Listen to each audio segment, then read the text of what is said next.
إذا نودي للصلاة من يوم الجمعة فاسعوا إلى ذكر الله وذروا البيع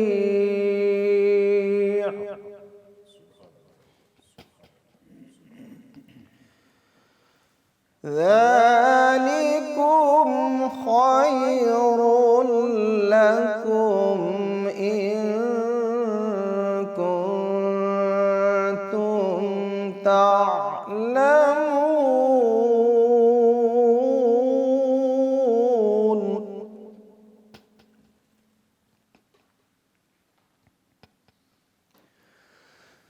فإذا قضيت الصلاة فانتشروا في الأرض وابتغوا من فضل الله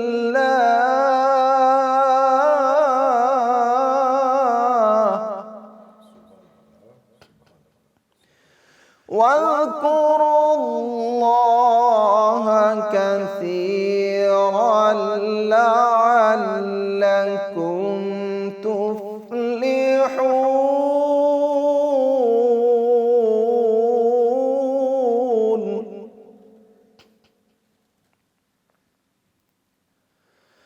وإذا رأوا تجارة أو لهوا انفضوا إليها وتركوك قائما. قل ما عند الله خير من اللهو ومن التجارة والله خير الرازقين.